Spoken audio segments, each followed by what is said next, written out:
Hi, I'm Shannon, the podcast producer here at C-SPAN. This week on the Lectures in History podcast, a discussion on women and employment laws in the early 20th century. University of Maryland, Baltimore County political science professor William Blake discusses early 20th century Supreme Court cases on laws regulating minimum wages and maximum hours for female workers. Class starts right after this. Hi, I'm Tammy, and joining me today is Paul as we celebrate 45 years of C-SPAN's unblinking eye on the democratic process. That's right, Tammy. Since our founding in 1979, C-SPAN has been documenting history with a unique approach, unfiltered, without commentary, and entirely independent from government funding. C-SPAN is funded by fees from our cable and satellite distribution partners, and now with fewer people subscribing to cable and satellite, we're asking you to help support our next 45 years. It's amazing to see how C-SPAN has adapted and grown. With the rise of digital platforms and social media, C-SPAN has expanded its reach, so no matter where you are, you have 24/7, 365 access to the democratic process. And as we navigate this ever-changing media environment, C-SPAN's dedication to putting you in the rooms where politics is debated and policy is determined will not waver. We ask you to support C-SPAN's vital mission. As we celebrate 45 years of service, your contribution helps us to continue to adapt and grow in this digital age. Visit cspan.org/donate to make your contribution today. Here's to 45 more years of bringing democracy directly to you wherever you get your news. Thank you for your support. Visit cspan.org/donate today to make a difference. Well, welcome to today's class, where we are moving on. As usual in this class, we're going to be talking about the power of governments to regulate the economy in different situations. But we are, one thing that you need to keep in mind, because this class is historical in nature, when you're trying to answer how much power the government has to regulate the economy, the answer is going to be it depends. And it's going to depend on a number of factors. The first is historical era. And up until now, we've exclusively focused on the Marshall Court. And we're going to leave that behind now. You took a quiz on that. You don't need to remember it. All right? Now we're moving on. For the next part of the class, we're going to be in what's called the Lochner era, which took place at sort of the height of the Industrial Revolution, leading up through the Great Depression. Then there was a major set of changes after the 1930s. And then there was, we'll end the semester by looking at more recent Supreme Court decisions that have sort of pulled back the authority of state and local governments to regulate the economy. And you don't need to know these exact dates when you're taking an exam, but it's helpful to begin any sort of inquiry about how the court is going to approach a particular issue, knowing that it falls into a particular historical era. The next is the theme that we're going to really hit on today, which is the perceived need for the government to intervene. And one of the ways in which there are differences in perceptions for the need for government to intervene is when it comes to regulating work for all workers versus regulating jobs that are only occupied by women. And then finally, the most important thing, something that you have not had to consider up until now, because all the cases we've gone over were more or less federal laws. The federal government and state governments have different powers assigned to them and different sets of restrictions based on different individual rights that will restrain their power. So we're pretty familiar right now with enumerated powers. That's what the federal government has to obey. For Congress to do anything, they have to be able to point to something on a list of things that Congress is allowed to do. That's found mostly in Article 1, Section 8. But when it comes to state governments, they have a different kind of authority. Their authority are what we refer to as the police powers, but do not take that too literally. It doesn't literally mean the power to establish a state police force. What it really means is that state governments have the authority to make regulations to promote the health, safety, welfare, and morality of their people. That's a really, really important concept for the next exam and probably for the final one as well. So now that we got a little bit of a background, so sort of highlight the transition we're making from pre-Civil War cases to now industrial revolutionary cases, now we go back to the same set of things that you guys need to approach every single case with to make sure that you're starting to follow along. So you need to be able to understand who did what to whom to generate the case. What's the issue that the court needs to resolve in the case? How does the court resolve that issue? And why? What theories of constitutional interpretation did they use? What legal rule did they come up with? How do they apply that to the case? So on and so forth. So we've got two cases for today, Muller versus Oregon and Adkins versus Children's Hospital.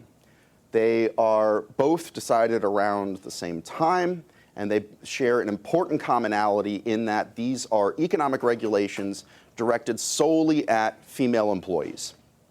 So let's start with Muller. The issue here in this case is whether a state law regulating work hours for women violates the liberty of contract protected by the 14th Amendment's Due Process Clause. And the court in this case, and this is a fairly rare thing for the court to do in the early 1900s, because the court at that time was really conservative. And yet, on this particular issue, all 9 justices came together behind one opinion and said that gender differences justify what they called at the time protective legislation regarding work hours. So what is it that is in the Due Process Clause that might restrict the flexibility of state governments to pass the kinds of health, safety, welfare, and morals regulations that it sees fit? Well, the 14th Amendment says that no state, meaning no state government, shall deprive to any person life, liberty, or property without due process of law. Note a couple of things. One, the obligation of state governments does not apply only to citizens. It applies to any person who happens to be in that state. You're an out-of-state student here at UMBC. You have the state of Maryland has just as much a due process obligation for you as it does someone who is, born and raised in Baltimore County. Another thing is, well, how should we construe this sentence? Because one way to construe this sentence is that the government can do some, pretty intense things, taking away your life, liberty, or property, so long as it has provided you due process of law. That's one way of reading this sentence. And to some justices on the Supreme Court today, that's the only thing that it means, that so long as you've given out whatever due process of law is, then the state can do whatever it wants. By the way, there were some other arguments in this case about the Privileges or Immunities Clause, the Equal Protection Clause. They basically drop out. You don't need to focus on them. So instead, I wanted to drill down a little bit more on the Due Process Clause. Because if you believe that the only thing that matters is the words without due process of law, here are the kinds of cases that that this clause protects. And that is what you would call like procedural due process, which I know it sounds like an oxymoron, right? That, if you already have process, so why do you need to specify it's the procedural aspect of the process? It makes no sense.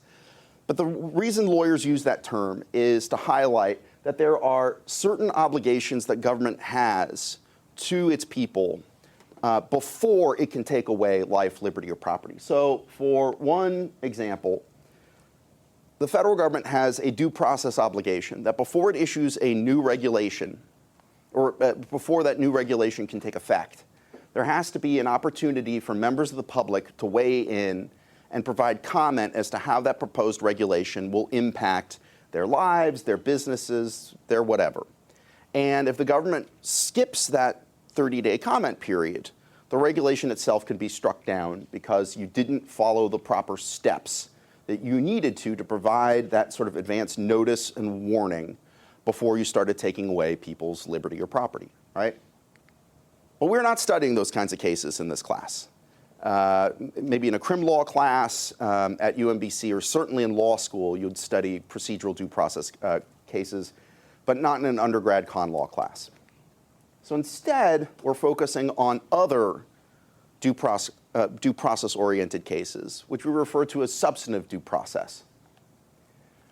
Substantive due process stands for the notion that even if government follows the procedures that it is obliged to follow, in treating people fairly, giving them warning, all that kind of stuff, the resulting law might still be unconstitutional based on what the law does, based on the substance of the law.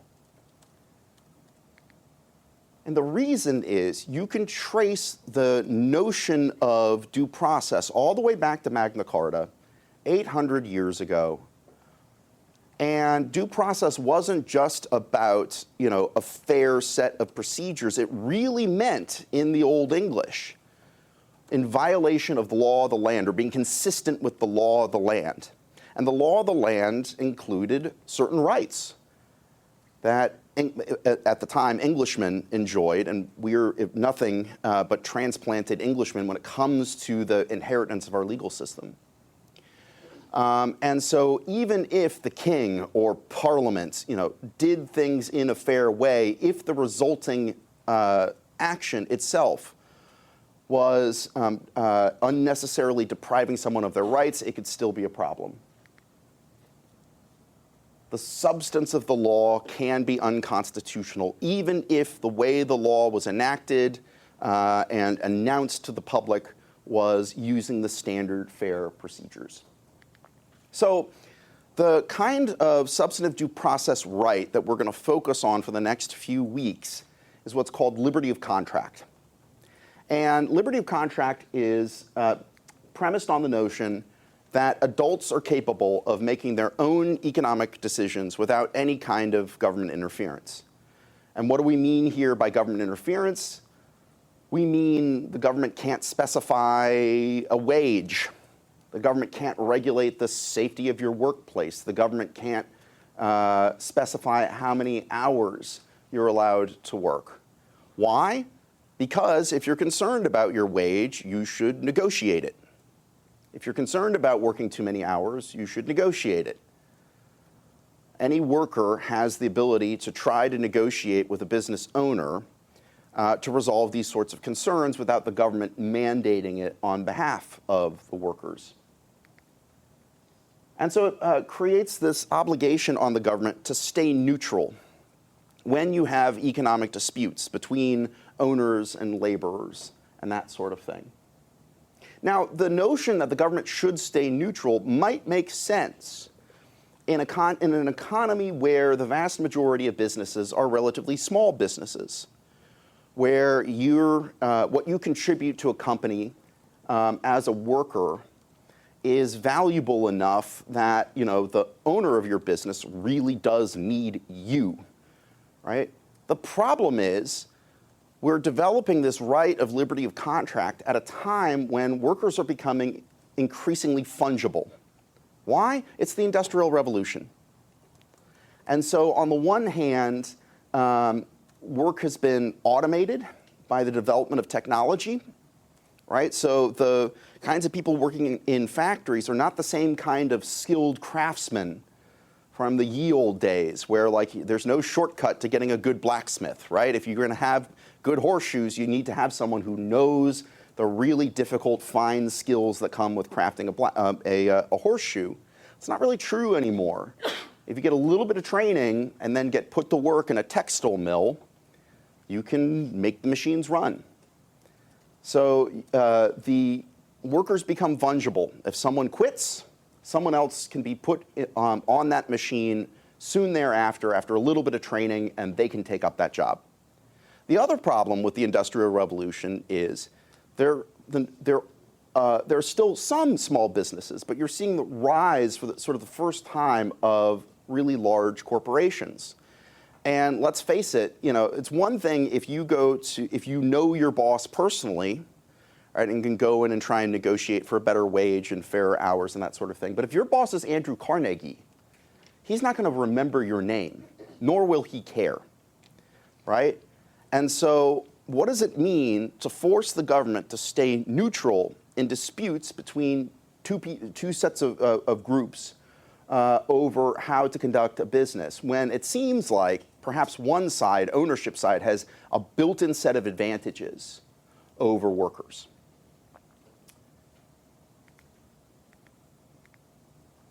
By the way, also not really a subject of this course, but other courses at UMBC, this substantive due process also forms the basis for the line of cases, actually that really did start around the same time as the Lochner era, but we really sort of recognize them as being civil rights advances beginning in the 1960s around the protection of privacy, reproductive rights, marriage, that sort of thing. And it follows a very similar logic. If you are a grown adult capable of making your own economic decisions without arbitrary government interference, perhaps you should also be accorded the same freedom to run your lives without the government interfering over questions of how you raise your kids, what you do in the privacy of your own home, who you marry, so on and so forth. Okay. Any questions about the sort of broad shift in history or in level of government and kinds of powers or unique, we have a completely new set of rights concerns too. We're really sort of shifting the kinds of variables at play. Any questions about that before we get specific to the concerns of the case in Muller?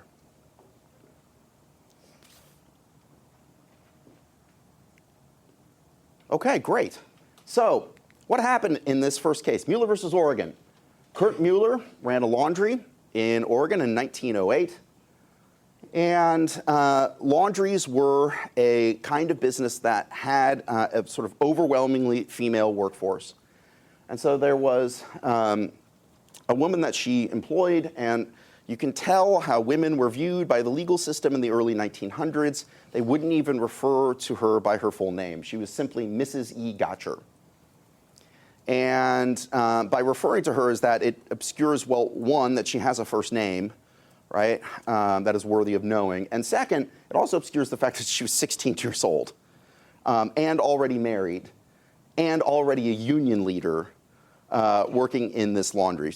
Emma Gotcher was a really incredible woman who gets sort of largely overlooked in legal history. And the law here limited the number of hours that a woman could work. And Muller said, yeah, no, I'm not going to follow the law. He violated the law based on Gotcher's testimony, and Muller got fined $10, which, you know, in those days was not an insubstantial amount of money. So I know you guys have read Lochner versus New York. We haven't talked about it yet. But I think it's worth comparing the law that was passed in Oregon to the law that was at issue in Lochner. So for our dear friends on television who might not be familiar with Lochner, Lochner versus New York was a case decided by the Supreme Court in 1905. It struck down a New York law that made it a crime to ask people working in a bakery to work more than 10 hours a day or 60 hours a week. So let's compare the law in Oregon to the New York law that applied in bakeries. Well, so the Oregon law only applies to women, whereas the bake shop law in New York from Lochner only applied in bakeries. And so theoretically, that law could cover both male and female workers, but again, bakeries were places that at the time were overwhelmingly male-dominated economic spaces. And there was no hours per week limit to the Oregon law. And then the other difference is, whereas the Bake Shop Act in New York only applied in bakeries, and the New York legislature tried to make it a big deal by saying, well, bakeries are a sort of uniquely challenging place to work in terms of the public health threats of being in a cramped basement windowless space where this oven is on 24/7 and there's not a lot of ventilation and yet there's flour dust, right? This law just applies to working women in any capacity in the state of Oregon. So women could be working in factories and laundries, it's not just one particular industry. And it's also worth mentioning that we've got some some history to tell as a part of today's class. Not just Emma Gotcher, who needs a little bit of a shout out, but a bunch of other women. So the Oregon law was written at the behest of Florence Kelley. Here she is. So what do we need to know about Florence Kelley? Her father was an abolitionist congressman, so she was raised to believe that politics was everyone's business, not just a man's business. She attended Cornell at 16, right, and was a Phi Beta Kappa member, which, you know, if you guys are getting close to graduation, if you've got a really, really high GPA, you can join the UMBC chapter of Phi Beta Kappa. It's a pretty exclusive club. I mean, I didn't get good enough grades at William & Mary to be a Phi Beta Kappa member, so good for her for doing it at 16. She even got a law degree at Northwestern, despite the fact that she couldn't actually use it to practice law in almost any of the states. She worked at Hull House, one of the most important sort of developments in sociology in the early 20th century. It was a place where really intelligent women got together and were trying to find ways to solve problems of facing women in poverty. And she also founded the National Consumer League, which was one of the most influential interest groups in the early 20th century. We're going to see the National Consumer League being involved in cases, not just today, but throughout the New Deal. Okay, so Kurt Muller obviously wants the U.S. Supreme Court to strike this law down. What kinds of arguments is he making to that effect? The first one he makes is the notion that the government has to stay neutral. And if it's not staying neutral, it's picking sides, or the way you would describe that in the legalese of the time is that the state of Oregon is engaging in class discrimination. And then it's kind of separate from that was that there was a critique that this was not a valid way to use the state's police powers. State governments can solve problems in health, safety, welfare, and morality, but if there are no problems in safety or health, then this government can't be allowed to pretend as though there are. So how could you think of this law regulating the number of hours that women can work per day in factories and laundries as being sort of an abuse of the police power? Well, if you agree that with Muller, who claimed that working in a laundry wasn't all that particularly dangerous, then there's no problem that the law can solve. And that there's not a strong enough of a connection between what the law does and the law's goal of protecting women's health. And yet, Mueller's argument was going to get very, very strongly rebutted in court, to the point where a very conservative Supreme Court, all 9 of those justices come together and reject the more conservative argument, the one that's being advanced by Kurt Mueller's lawyers. And it's all thanks to the Brandeis brief. So I got a picture of it on the right. And I think it's worth starting by noting that I put this in quotation marks. Both words. So when you go to law school, you're going to hear lots and lots about the Brandeis brief. But you should always be putting air quotes around them for a bunch of reasons. One, so it's called the Brandeis brief because if you can actually see down here, it appears to be written by Louis Brandeis, who will go on to get a seat on the Supreme Court himself. And he was hired to work as the lead attorney for the National Consumers League by Florence Kelley. And Brandeis' strategy in taking this case to court, because remember, this case happens only 3 years after Lochner, where the court says, look, these are grown adults. If they don't like the fact that they're working long hours in a bakery, they can just renegotiate the terms of employment. There's a real sort of like masculine bent to the argument in Lochner that bakers are in no sense as wards of the state. Right? These are sort of manly men who if they don't like how they're being treated, they can renegotiate it. They don't need the government to do it on their behalf. And so Brandeis was like, uh-oh, right? If we're not careful, this law is going to suffer the exact same fate. So he wanted to learn from the mistakes. And Oregon said, look, we will let you be in charge of writing up the written component of our argument to have persuade the Supreme Court to uphold this law.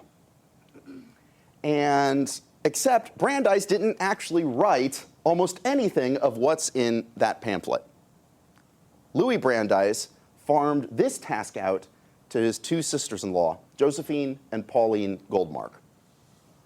So again, I think we should at least take a couple of minutes to give these two women a bit of a shout out as well. Josephine Goldmark graduated from Bryn Mawr, taught at Barnard College, went to work at the National Consumers League. And Pauline also graduated from Bryn Mawr, started graduate work at Columbia University, went to work with Pauline Kelly at the National Consumers League. So what went into this, the making of this brief? So the two Goldmarks and an army of female research assistants. So, okay. Before Google existed, how would you collect facts? You would have to go to a thing called a library. And I know I might be speaking, a language you guys don't understand. But you would have to go to a library and you would have to flip through physical pages of books.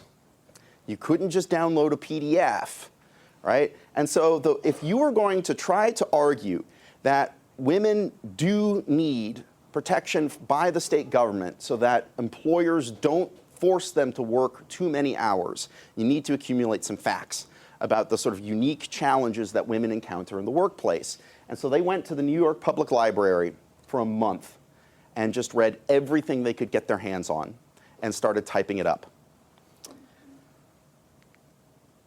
Usually, today, there are very strict rules about what you can submit as part of your written argument to the US Supreme Court. It's a 35-page document. They call it a brief. I know that you probably have never written a 35-page paper in your life, and even if you have, you wouldn't call it brief. But to lawyers who just, it takes them 10 minutes to cough, right? 35 pages can be called a brief. And yet, the rules were a little bit looser in the early 1900s. So the Brandeis brief was 2 pages of legal argument that Louis wrote, and 98 pages of all of these statistics that his two sisters-in-law had gathered. So here's like part of the table of contents, right? The dangers of long hours, causes, physical differences between men and women, bad effects of long hours on health, bad effects of long hours on safety, bad effects of long hours on morals, bad effects of long hours on the general welfare. Look at what they're doing. They're using scientific arguments, not just to try to overwhelm people with facts, but they're couching them in ways to make it look as though the state of Oregon is solving a police powers problem. State governments have the right to pass laws to promote the health, safety, welfare, and morality of their people. What do we have here? Health, safety, morals, welfare. All sorts of factual information, but couched in terms of problems that state governments are allowed to solve. And it was so impressive that not only did it convince these justices who weren't normally inclined to support progressive economic legislation, all 9 of them got on board. And it's very rare to see this, where in a majority opinion, the justices thank someone for submitting such a helpful brief. And that's exactly what happens here. In the brief filed by Mr. Louis D. Brandeis is a very copious collection of scientific data and laws demonstrating a widespread belief that women's physical structure and the functions she performs in consequence thereof justify special legislation restricting the conditions under which she should toil. By the way, let's peel back the onion just a little bit right here. women's physical structure, and the functions she performs in consequence thereof. What is that phrase referring to? Motherhood is exactly right. Yeah, we're going to see a lot of these arguments couched in terms of kind of stereotypical gender roles, that just because a woman might be working doesn't mean that the most important part of her life isn't raising kids. So, remember, we had Muller's arguments saying that this is the government picking sides, and it's picking sides in a situation where there are no problems to solve, because working in a laundry isn't nearly as bad as working in that hot, windowless basement if you were working in a bakery. Right? So what do the justices respond? First, they note that, like all constitutional rights, the liberty of contract is not absolute. Freedom of speech isn't absolute. I know some of you are taking the First Amendment class with me this semester. We hear this over and over again. Whatever constitutional right is up for grabs, the court might, the very first thing they say is, well, this constitutional right, like all constitutional rights, they're not absolute. The question is, like, how much of an exception can you get?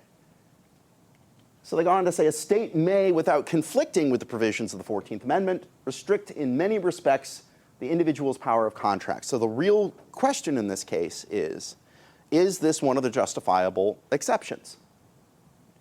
And let's pay attention to the particular way that they frame the answer yes.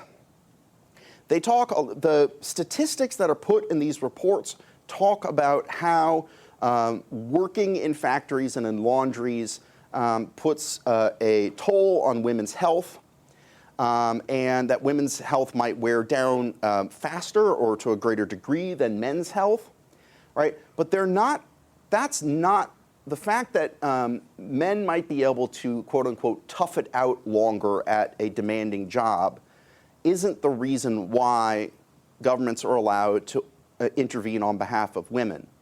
It's because that women can get worn down on the workplace and then can't go on to be effective mothers and wives. That's what justifies the special treatment. The frailty of women affects their maternal functions, is literally the words that are used in this opinion. Healthy mothers are essential to vigorous offspring. The physical well-being of women becomes an object of public interest. So in a sense, this isn't even really, the justices aren't upholding this as a sort of like advancement for women's rights. It's a protection for kind of children's rights, or even in a sense, husbands' rights. The other thing they say is, yeah, the government is picking sides, but it's justified. Differentiated by these matters from the other sex, from men. Women are properly placed in a class by themselves, and legislation designed for her protection may be sustained even when like legislation is not necessary for men and could not be sustained. They're carving out a very different understanding of the scope of state government police powers when it applies to women and what they perceive as the unique situation that women enjoy compared to men. And then here's the last thing that I might want to, we're going to do most of the sort of the discussion at the end, but I might jump in and get a little bit of feedback from you guys here, because I go back and forth on the meaning of this quote all the time. And I'd be curious to hear your take on it, because I think that this quote could mean one of two things. The first is it could just be a recognition that despite the fact that things have been getting better for women, it's just a reality that in business affairs it is still true that the struggle for subsistence, that women aren't an equal competitor with men. That could just be a sort of like a recognition of an empirical reality. Or when you read it in context with the special needs of women to be good husbands and good mothers, right? You could read this quote as saying that, yeah, women finally have been getting access to education that they haven't gotten in the past, and That means that women are working at a higher rate than they had before, but they're not equal to men in the workplace, and they never will be because they have these other social functions. So what do you guys think? Which interpretation, just a sort of like straight down the middle, this is just an empirical fact, or do we need to say, oh, well, I think you can read between the lines when 9 male Supreme Court justices are saying this, what they're really saying is this is a sort of permanent thing. So, yeah. I think it's honestly the second one. Okay. Because, reading between the lines and the fact that they're trying to argue against Mueller, they're trying to prove him wrong. They're trying to say that, even though women are getting educated, even though they are going into the workplace, they still have not, they're still not the same biologically as men. Okay. And they're trying to basically say that, although working at a laundromat might not be dangerous, working too much for a woman is detrimental to the child's health that she's potentially going to carry. Yeah, because let's remember where we're at as a society when it comes to women. In most states, in the early 20th century, women were not allowed to file their own lawsuits. They could only file a lawsuit with their husband's permission or their father's permission, in the same way that children can't go to court on their own behalf today. They can only bring a lawsuit when their parents bring it on their behalf. And so, in all sorts of ways, in a lot of states in 1908, women didn't have the right to vote. Some states had already allowed this, but not everywhere. We're still not to the 19th Amendment yet, guaranteeing it nationwide. And so if we view all these sorts of restrictions in general, it makes sense that that maybe the second interpretation is the better one. But yeah, let's get another thought here. Just a second. I also agree with the second one. I think it's a situation of they're saying that women and men will kind of never be equal, because if we're thinking, this may be a stretch to kind of assume, but the time that they're in, I don't think they have much faith that women being in school or women working is going to go very far. Yeah. They probably just think oh, this is something new that we're going to try out, and then they're going to realize they don't want to do this and they just want to be mothers kind of thing. So that's why I think it's the second one. Yeah, I think that's a really, really good point. And the reason I want to make sure that we're thinking about the different ways of interpreting this quote is I'm hoping we're going to have 15 minutes at the end where we can really sort of debate, because what's really interesting about these cases is they're largely being driven by women, even though the people making the ultimate decision are male Supreme Court justices. And what I want to get your reaction to at the end is, how do we feel about these tactics, right? Where these female activists, I'll just save it for the end. How do these female activists feel about, is this really sort of 2 steps forward, 1 step back, where you're getting some of these laws upheld, but only if you make these arguments about, that play up the sort of stereotypical expectations of women being wives and mothers. So we're going to save that. We're going to come back to that kind of thing at the end. All right, but we're about to move on to Adkins versus Children's Hospital. But before I do, is there anything sort of pressing about some of the legal arguments that needs clarifying from Mueller? Yeah. I just had a question about the picking sides part. Is that saying picking sides with men against women, or what are the sides? Oh, that's a great question. So what does it mean to pick sides in a case like this? It's not men versus women. It's business owners and however many employees are getting regulation from the government.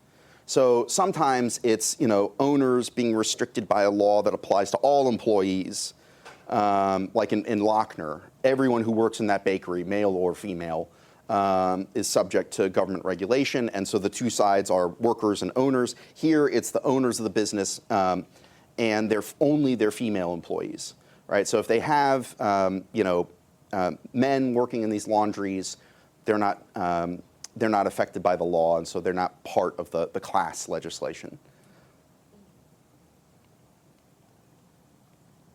That's a good question. Anything else? Okay. So Adkins versus Children's Hospital. A little bit of a wrinkle here, because this is a law that comes from the District of Columbia. Now, the District of Columbia is controlled by Congress. Now, you might say, well, wait a second, but there's a mayor, there's a city council. No, no, no, no, no. The mayor of D.C., the city council only exist because Congress allows them to exist. And they're relatively recent creations. And if Congress ever wants to stop them from existing, they can. And in fact, when I was growing up outside of D.C., there were a series of scandals that involved mayors of D.C. They weren't quite as juicy as some of the scandals we've had affecting Baltimore mayors in recent years. But Congress decided to scale back some of the powers of the city council. And so here's why that matters. In general, whenever Congress passes a law, we need to find something in an enumerated power. Is Congress doing something to promote, interstate commerce? Is Congress doing something to, help run the postal system as efficiently as possible? That kind of thing. There's one instance in which you don't need, Congress doesn't need to point to an enumerated power. It can operate with police powers, because the residents of the District of Columbia have to have someone protecting their health, safety, welfare, and morality. And ultimately, that's Congress. They might outsource those decisions to a mayor and a city council, but in 1917, they had not made that decision yet. So Congress passes a law specifying a minimum wage, but only for female workers in the District of Columbia. And Children's Hospital, you actually had female employees at the Children's Hospital filing suit claiming that they didn't want to make the minimum wage. Why? People have been interested in doing clickbaity things long before there was anything to click, right? To be able to gain some notoriety in the press by doing something that you wouldn't expect most women to do, right? So they file suit, and they sue Jesse Adkins, who was a part of this government commission that was set up to implement the minimum wage law. So the issue in this case is whether a minimum wage law violates the due process clause of the Fifth Amendment. Why the Fifth and not the 14th? I'd given you the full text of the due process clause of the 14th Amendment, which begins with the two words, no state. Whereas, because we have read Barron versus Baltimore, and we know that Bill of Rights only applies, or at least at this time, only applies to restrict the actions of what level of government? The federal government. So, is Congress staying true to its Fifth Amendment due process obligations by passing a minimum wage law for women? But the clause is otherwise exactly the same. You can't be denied life, liberty, or property without due process of law. The only difference is the Fifth Amendment applies to the federal government, and the 14th Amendment applies to the 50 states. And here we get a different outcome. It's 5-3. I forget if someone had recused themselves or someone had died and hadn't been replaced. But it's a 5-3 decision. And Justice Sutherland, one of the most conservative justices of the early 20th century, writing the majority opinion.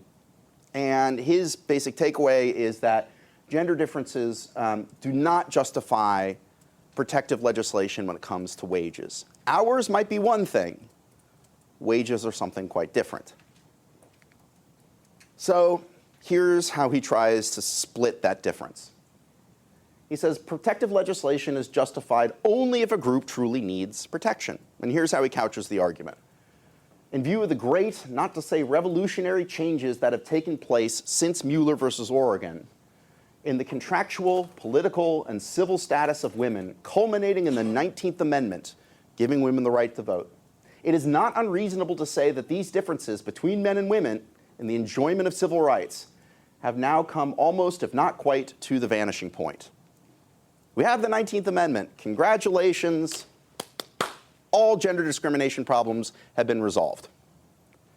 And so, if we're at the point where we are not going to allow the government to step in and have the ability to regulate male-dominated spaces in the workplace, like bakeries, we certainly should think twice before we automatically assume that the opposite should be true for women. So the basic argument here is that, if women used to be treated as the equivalent of children, children can't vote, children can't bring lawsuits, right? And now at least part of that is starting to change. Then they should be the ones who have the ability to walk into their boss's office and negotiate a fair wage. That's the argument. Because the ability to negotiate a fair wage is not based on any sort of physical difference between men and women. Physical differences must be recognized. He's not, completely out of touch. It must be recognized in appropriate cases, and legislating fixing hours or work conditions may properly take those physical differences into account. He's not saying we should overturn Muller, but he's saying that Muller doesn't give carte blanche for governments to go beyond and enact even greater economic regulations that affect women. We cannot accept the doctrine that women of mature age, again, we're not talking about children, adult women. We cannot accept the doctrine that adult women may be subjected to restrictions upon their liberty of contract, which could not lawfully be imposed in the case of men under similar circumstances. And then Sutherland really does sort of get heated. And he says, this law is forced charity. Right? You are robbing a legitimate business owner to pay an employee who simply does not deserve the amount of money. And in a sense, he goes even further to articulate a position that no one in American history has ever really advocated, and that is setting a maximum wage. And he was like, well, if we at the Supreme Court say that we're setting a legal precedent that it's okay for a government to step in and say that you must pay a minimum wage, it therefore follows that if someone tried to impose a maximum wage, that the court would be obliged to uphold that law too. This time, we do get a dissent. And I think this is the first time in this class that we've encountered dissents by Oliver Wendell Holmes. It's not going to be the last. If you take First Amendment with me, there are going to be a lot more dissents written by Oliver Wendell Holmes. He's viewed as one of the great dissenters in the history of the Supreme Court. He can also sound a little bit surly in some of his arguments. He doesn't suffer fools. And I kind of don't begrudge him the fact that sometimes he sounds a little grumpy in his arguments, because this is 18? When Adkins was, someone get it on the Google machine, is that right? 1923, yeah, even later. This is 1923. Oliver Wendell Holmes fought in the Civil War in the 1860s. And he has a bullet that no one was able to remove from the Civil War. And it's just been with him the entire rest of his life. So, you know what? If he wants to be a little grumpy, I think that's understandable. So here comes Holmes's response. He says, I don't understand how this case can at all be viewed as different than Muller. It's pretty simple. If you want to understand how much money you walk home with at the end of a work week, it's a pretty simple equation. It is how much you get paid per hour multiplied by the number of hours that you work. And I don't understand how this part of the equation can be constitutionally fine and this one can't. I confess, I do not understand the principle on which the power to fix a minimum for the wages of women can be denied by those who admit the power to fix a maximum for their hours of work. The bargain is equally affected whichever half you regulate. You regulate this, it affects payment. You regulate this, it affects payment. If you can do this, why can't you do this? And then he says, equality. Like, okay, great, yeah, women have the right to vote nationwide everywhere. But how on earth does having the right to walk into the voting booths in November have any bearing on what government can and can't do when you're in the workplace? And then he's like, no, this isn't forced charity. This doesn't compel anybody to pay anything. Business owners have a very easy way to avoid paying workers the minimum wage, and that's to hire fewer workers, right? But if you are going to hire a worker, you need to make sure, or hire a female worker, you need to make sure that you are treating her fairly. Because if you're not, you're denying women the minimum requirement for health and right living. And health and right living is still a pretty important argument because it's essentially the same thing that really carried the day in Muller. Women have to be able to take care of themselves if they're also going to be able to take care of their families. That depends on both ends of this equation. It's not just that this can have health effects, but you know what? Taking home too little money also has all sorts of welfare effects on the family. So, the National Consumers League was thrilled with the outcome in Muller, really discouraged with the outcome in Adkins. And so they held a big conference to sort of like plan next steps of like how to recover from the loss that they had sustained. I love that the advertisement for this conference is, here's Mr. Justice Sutherland handing a piece of paper that says minimum wage decision to a female worker, and the caption is, "This decision affirms your constitutional right to starve."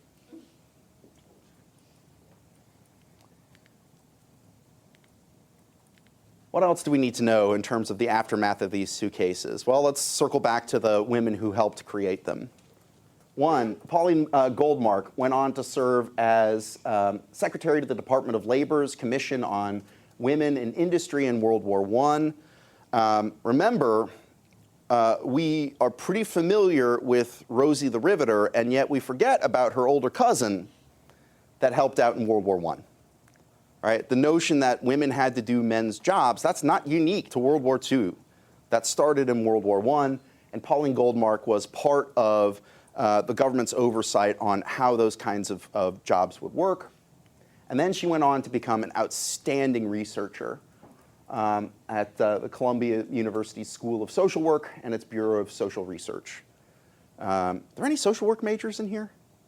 I sometimes have one or two per semester. But yeah, she's a sort of Mount Rushmore figure in the discipline of social work. Josephine Goldmark went on to serve on a committee investigating the Triangle Shirtwaist Factory fire, which was one of the great disasters, industrial disasters of the early 20th century in New York City, and really sort of rallied progressives to the cause of in taking greater steps to regulate workplace safety. She conducted a lot of research that completely changed the way that nurses are educated. And she went on to advocate for more minimum wage laws, not just for women and not just by state governments, but trying to get Congress to pass a national minimum wage act, which they did. It's called the Fair Labor Standards Act. It was passed in 1937 during sort of the height of the New Deal. The constitutionality of that law was challenged, and we're going to read about it in U.S. versus Darby in a couple of weeks.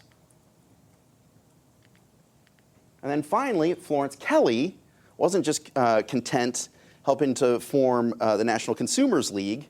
She went on and was one of the founding members of the NAACP.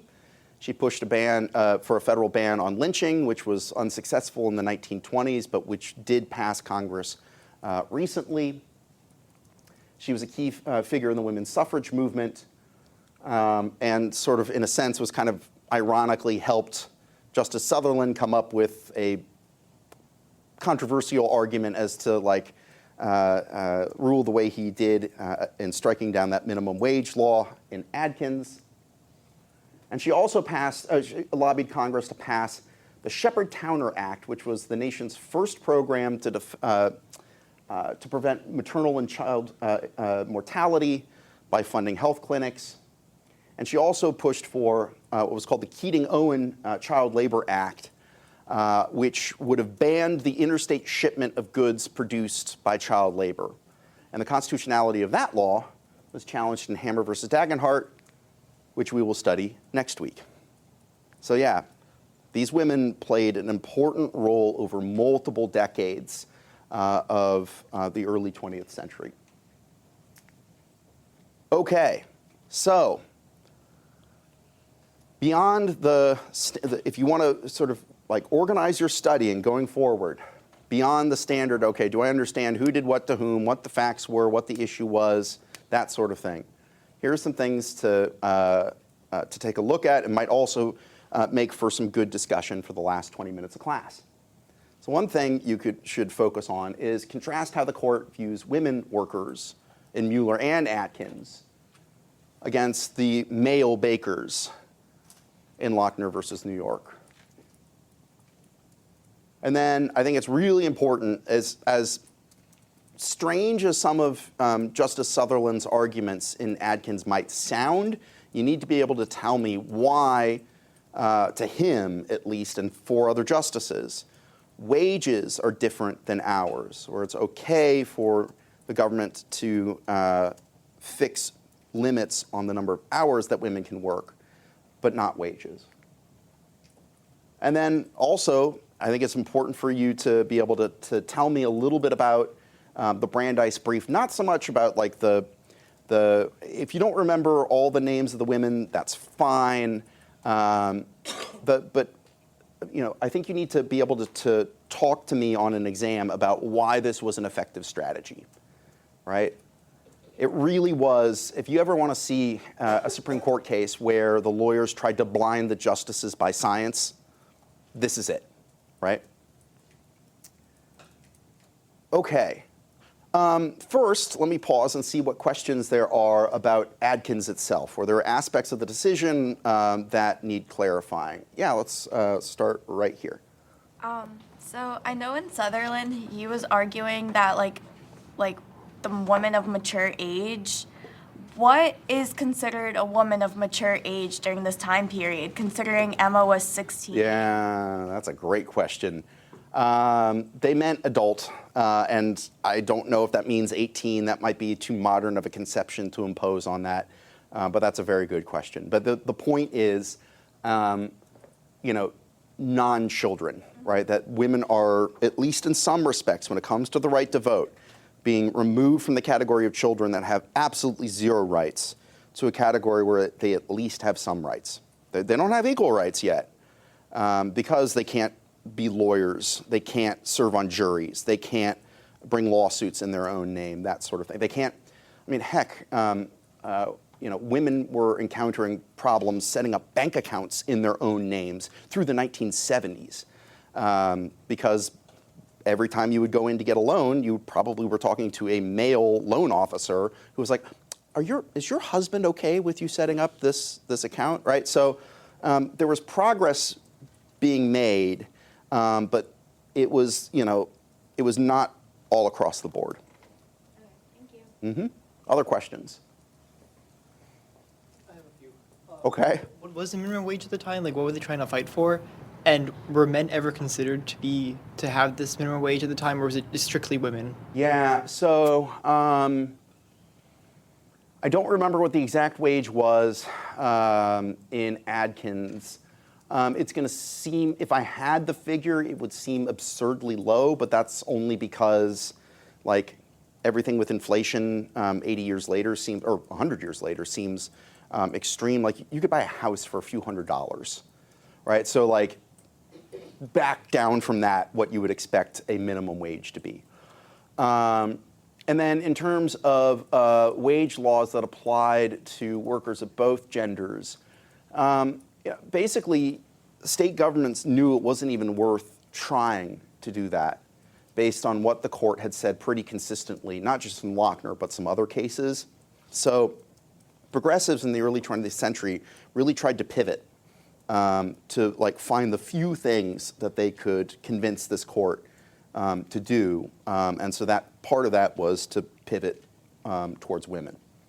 The few times during this era when regulations that affected men were upheld, they really weren't wage regulations. They were workplace safety and maximum work hour laws, but only in the most dangerous kinds of workplaces, like coal mines and stuff like that. And in fact, part of the problem with Lochner was the justices are like, okay, you know, I'm sure working in this basement, windowless, hot bakery isn't fun, but it's not a coal mine. And so, like, yeah, no, you want to regulate how many hours you work in a coal mine. That's fine, but like, this doesn't seem like that demanding of a job. And so, Lochner, in a sense, was suffered from bad timing, because I think if Lochner came first, maybe they would have won. But because a coal mine case had already gotten to the court before Lochner, they were like, oh well, but yeah, the coal mine that's fine. But this seems like a pretty easy job. So yeah, that's a good question. But really, the first time that minimum wages are considered for workers of both genders and nationwide is the 1937 Fair Labor Standards Act, which is still the law that sets the minimum wage, federal minimum wage today. Other questions just on Adkins?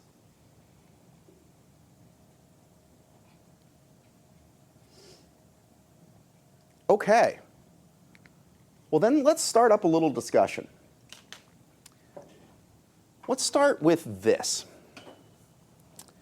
How comfortable are you with using scientific reports as a way to persuade Supreme Court justices to see a certain legal issue from a certain perspective? Because I can imagine you could say, on the one hand, Supreme Court justices typically don't work the kinds of jobs that government ends up regulating. Supreme Court justices go from elite schools into elite law jobs, then probably lower court judgeships, and then a Supreme Court seat. They're not working in factories earlier in life. So you could say that the kinds of scientific information in a case like Muller would have been really helpful, because that's not something that the justices would have had rattling around in their mind to begin with. Right? So what do you guys think? How comfortable are you with using science as a way to advance a legal argument? Yeah, let's start here. I was just thinking about that, and I feel like with using scientific evidence, it's something that justices can't ignore, because if they ignore it, then the public their reputation could come under fire for not caring about the people who they're supposed to protect. And I also feel like it's an effective way to kind of give up your own judgment on a certain matter, because you are not the subject matter expert. Yeah, so it's an acknowledgement of judicial humility that you don't know all the facts, and you can't just get all the facts from first Emma Gotcher did this, then Kurt Muller did that, and then there was a lawsuit filed. There's more at place than just that very narrow understanding of facts. The one thing I would push back on a little bit if I was a Supreme Court justice is the Supreme Court doesn't exist to protect anyone. Supreme Court exists to ensure the stability and uniformity of federal law. It's this really sort of heartbreaking thing that when I tell students that the court doesn't exist to correct injustices. There are thousands and thousands of cases appealed every year, and the court just doesn't have the time to intervene in all of them. They're going to pick and choose, and they're going to pick and choose largely based on where lower courts have different understandings about what the Constitution means. The free speech clause can't mean one thing when enforced by a lower court judge in Alaska, and the opposite when the same thing is enforced, a same issue arises in Alabama. So if you have that conflict between some lower court judges thinking it means X and others say not X, that's when the Supreme Court intervenes. It's not looking for like, oh my gosh, poor Emma Gotcher. That's the reason to take the case. But, you know, if they are going to take a given case, it would be good if they were able to not just bring their own subject matter expertise as lawyers, but they can pair it with a greater understanding of why Oregon thought that it needed the law that it did. Okay? Other thoughts? Yeah, Jacob. Yeah, the court has the power to determine like whether or not a state law falls within like a state police powers of promoting public health and safety. I don't see how you can ignore science and solely use like a constitution to determine that. Yeah. We have a major at UMBC in public health, right? We have you know, a major in psychology. Like we produce students, we hire faculty members that you know, do the kind of research that would be really useful in legal disputes to try and figure out what the scope of a problem is and whether or not the strategy that a government is using to solve the problem makes sense. And that might not be immediately apparent to a judge who has spent their entire life doing nothing but lawyer things as opposed to sort of social science things. Does anyone want to argue the opposite, that it might be nice that the use of scientific evidence seemed to work out pretty well in Muller, but we should avoid getting too attached to that particular way of litigating court cases?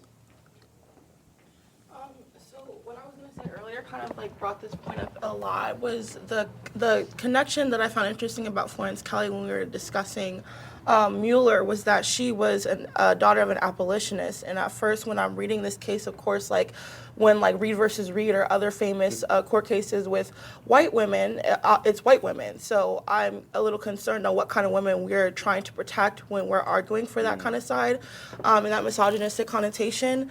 But when I researched more about Florence Kelly, especially her connection to the NAACP, it's clear what kind of women were most likely being overworked, which is why she did not want this decision to happen. And especially during the time of Reconstruction era, this is 1908, a lot of black women are having to work and being overworked because there is no kind of like, I guess, like rubric for black women. There's no kind of voice for black women. And of course, like intersectionality has not been introduced in the courts because this is 100 years ago.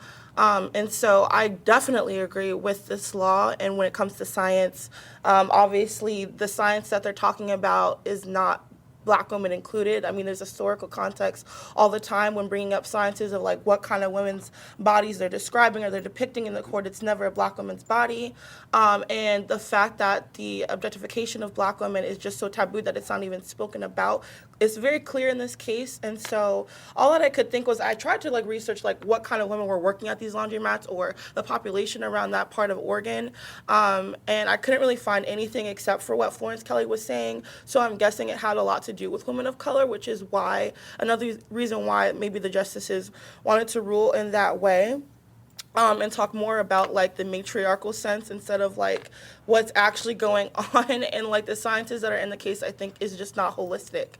So sometimes I think when you're putting science in a case, like it's not represented to all parts, it's not diverse, it's not inclusive. So it might have worked out because it worked out for the agenda they wanted to in this case.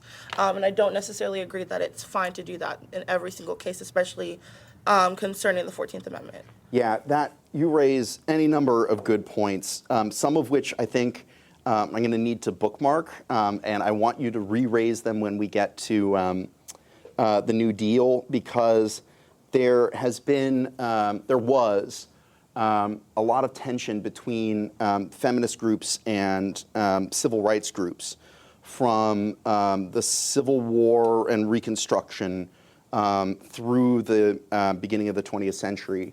Yeah, we're going to come back to that when we look at like who did the New Deal benefit the most, and intersectionality is a huge concern, and I can't wait to go back to that. But I want to pivot to one more question since we're winding down in terms of time, and that is, let's assume that you are friends with the Goldmarks or Josephine Kelly. And you're over at their house, having a cup of tea and just chit-chatting about, all the exploits that they're up to. And they said, yeah, no, we're scouring the New York Public Library for all these facts, and we're going to put them together in this brief. And, we're going to relate everything back to we need this law so that women can not only be safe at work, but still be healthy enough to fulfill their roles as wives and mothers. How should we view that? Is that 2 steps forward, 1 step back? Is that progress, and who cares how the progress is achieved, since a lot of people still to this day think that it's important that no matter if a woman works or not, that they participate in family life. In other words, politics is oftentimes the art of the possible, right? And I think if you're going to give the Goldmarks and Josephine Kelly credit, it's for figuring out exactly where they could go to make at least some difference. Or are others of you concerned that, no, by sort of doubling down on some of these stereotypes, it's actually going to make it harder for women's rights on a whole bunch of fronts to advance over in the long run? So how should we view these strategic decisions? Yeah. I want to agree with, what's your name? Sanai. I want to agree with a lot of points that she made earlier about intersectionality and the fact that, these women are only, basically, the front line of the movement, but they're not representing, the bunch of women that, first of all, suffer from infertility and might not even be able to have children. Also, women that might not necessarily even want to get married and be wives. They're thinking of, a very heteronormative idea of, what women are supposed to be doing. And, a lot of women at, nowadays don't necessarily want to have children, don't necessarily want to live that heteronormal lifestyle. And in my opinion, I understand the things that they were doing were very progressive at the time, but at the same time, the fact that they weren't even given credit and it was written by it was still being seen as written by a man shows that there are steps being taken backwards. It's not a women's movement. Yeah. There was one thing that I think is really interesting, because perhaps the most important thing for not just women but for any citizen is to be able to have the control over your life, have meaningful choices. And you're right. I imagine the Goldmarks are uncovering research that finds that where women are working extremely long hours in extremely hazardous conditions, the choice is basically you can either work this job and get paid some amount of money, or if you work it, it might make you infertile, right? And so at least with this law, it gives you, if you want to make the choice to both have kids and work, that's a choice that is presented to you that didn't exist before the law existed. So, okay. Let's see. You had your hand up. Okay. All right. Who else? How else should we view these tactics? Yeah. I wanted to say, I think, I don't know if commendable is the right word, but it's commendable that they made that progressive step with what was available at the time. I think it's kind of taking advantage of the patriarchy and saying oh, you need to protect us because there's so much we need so much protection, right? But I do think it's kind of taking out a loan in that it sets precedent for what men think is okay to make decisions about women, because we need decisions made about us. And I'm thinking about Roe v. Wade and the overturning of that, but yeah. I like that phrase, taking out a loan based on sort of the structure of patriarchy. Because dealing with the implications of that bargain that you make occur long before Roe. Right? So one of the early cases that Ruth Bader Ginsburg got involved with as a young lawyer was challenging the constitutionality of a New Jersey law that banned women from being bartenders. And the thought was, bars are places where people don't behave their best selves. And let's face it, in New Jersey, people don't behave all that well in general, whether there's alcohol involved or not, right? And so if you want to protect women from getting beaten up, like just say that, like let other people run a bar. And what Ginsburg said was, okay, like I see that, but women who don't want to get in bar fights aren't going to be the ones applying to be bartenders in New Jersey to begin with.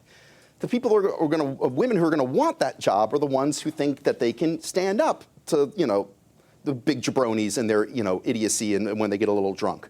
And so, like, by sort of playing into the notion that, women do need protection, like, how far does that go in ways that, like, create sort of assumptions about women's capacity down the line? And that's way before you get to even thornier issues like privacy and bodily autonomy and stuff like that. So thank you so much, you guys. This was a great discussion. And we will talk a little bit more about Lochner-era cases next week.